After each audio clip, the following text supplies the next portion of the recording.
Hello, my friends, and welcome back. Thank you very much for being with me again today.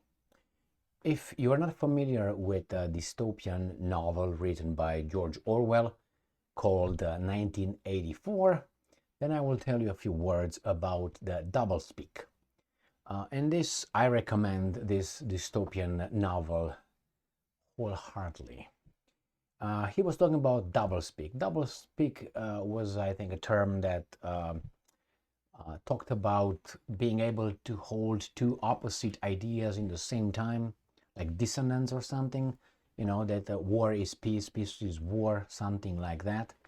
Or the Minister of Truth being the Minister of Propaganda, things like this. I think we are having here an example of exactly that. Remember, one of these two must be true. Either the Ukrainians are losing or the Ukrainians are winning. Or it could be the one in between. It's a stalemate. That means nothing happens. But it's either or. We've been told that the Ukrainians have been winning since the Russians invaded unprovoked. Correct? Did I say it right? All right. Just want to make sure I'm policing myself. So here I'm having two articles that I will show you how they talk about the same issue.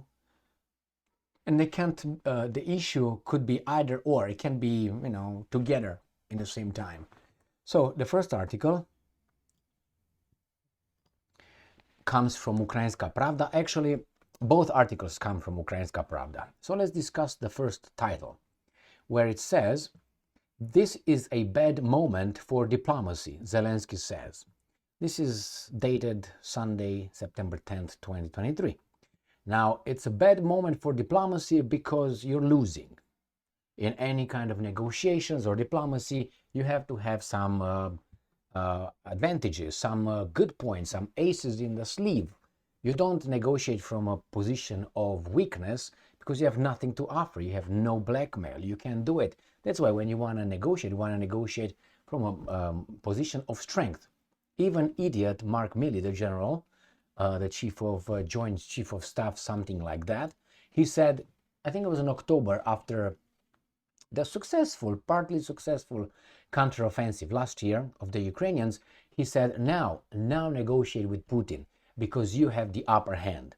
And the Ukrainians said, no, not Ukrainians. The guys in charge of Ukraine said, yeah, no, we're going to keep going. We're going to eradicate these guys. Okay. And then what happened? Nothing.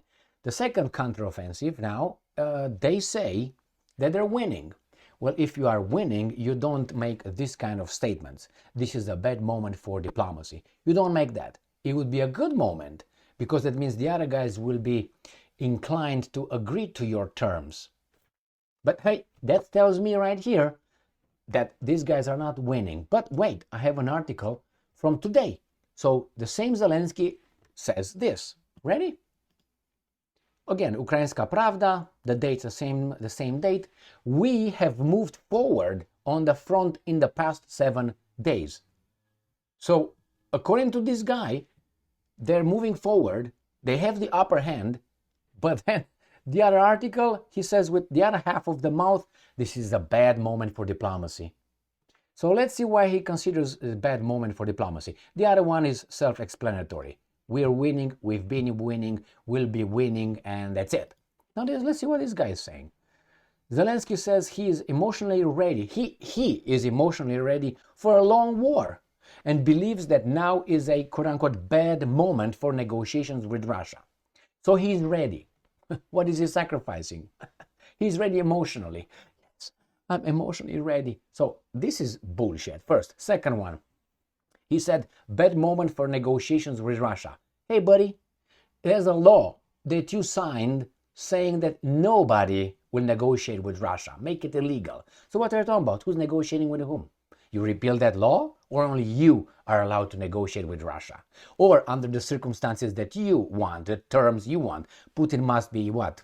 Hanged by his balls in the Red Square. Zakharova must be by a regiment, right? Lavrov must be sent to Siberia alone, barefooted, and what else? The other one, what's his name? Peskov must be put in a circus. He's going to be a clown. What the hell? Are these your terms? And then what? You're going to talk about Gerasimov and the other one, whatever his name is, Sergei Shoigu. What are you going to do with those? Court-martial, then summarily. So I have to be ready. I have to be ready. My team has to be ready for the long war. And emotionally, I'm ready.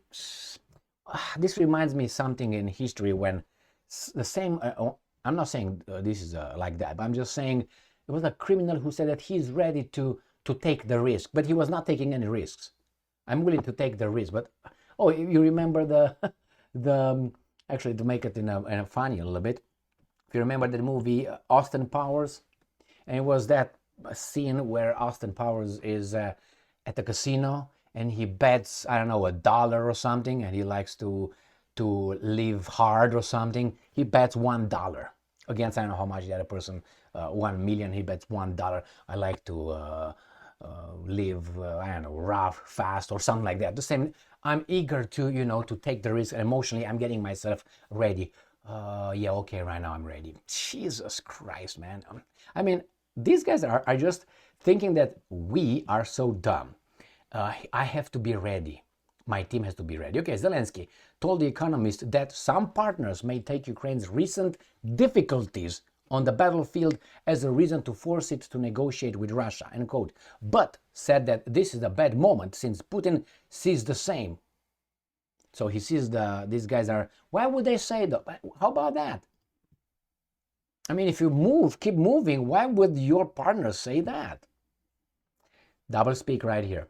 He noted that Russian President Vladimir Putin is trying to exhaust Ukraine, but Russia itself is fatigued. Putin does not understand.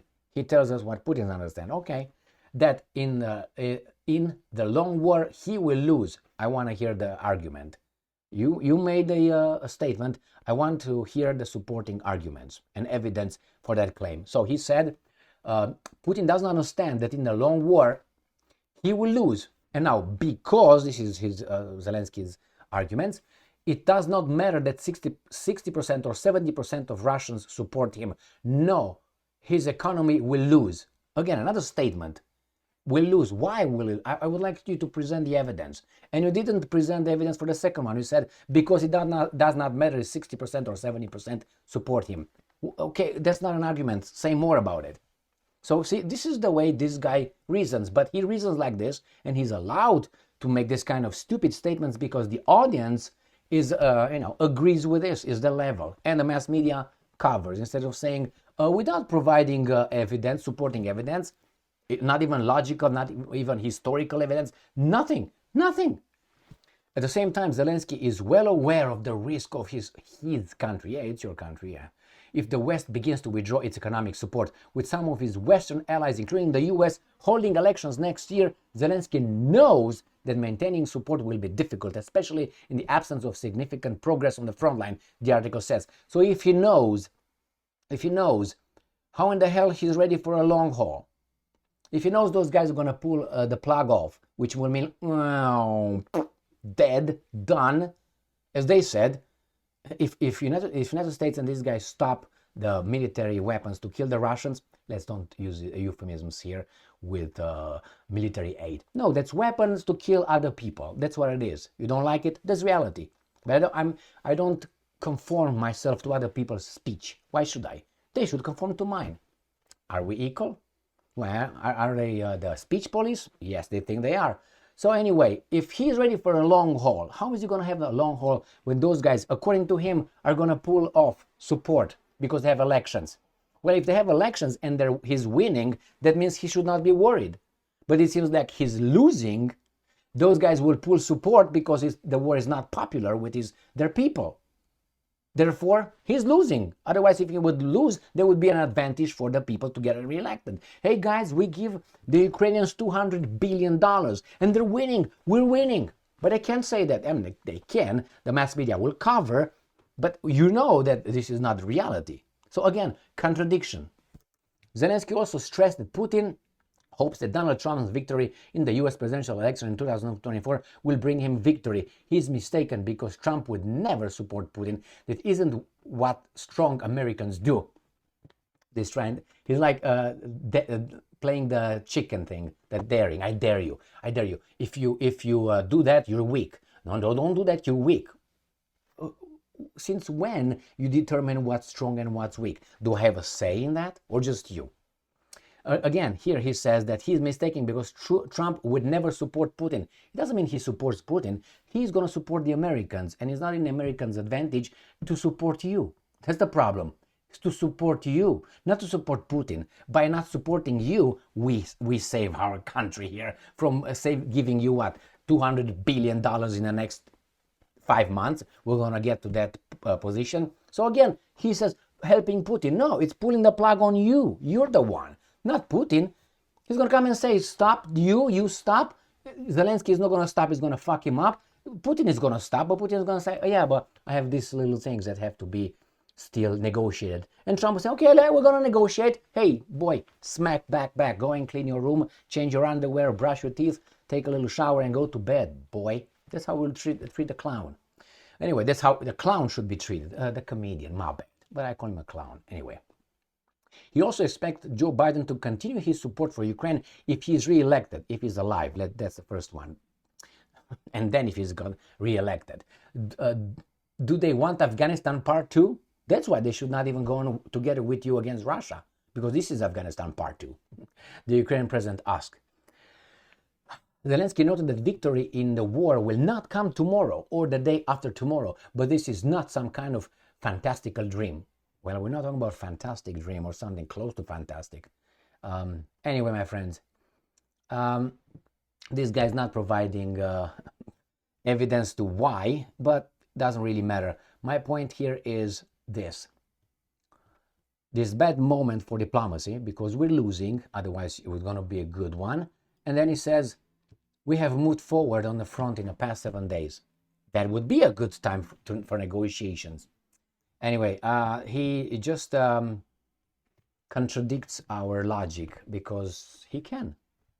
He's not pushed back. He's not asked hard questions, real questions.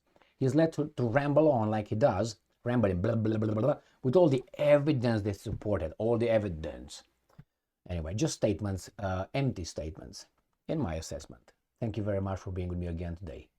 Ukraine is going down, unfortunately, for the Ukrainian nation, but maybe that's a good thing, because by doing that, maybe they will have a better life than under this weasel and others. Anyway, we'll see. They're not having a good life as it right now, so peace will bring a better life. Well, not any kind of peace. Well, what do you want? You want to liberate people that don't want to be liberated? You want to liberate those Donbass and Crimea and take it back with people that don't want to be with you? It's like she wants to divorce, but I'm not going to let her divorce. How is that working?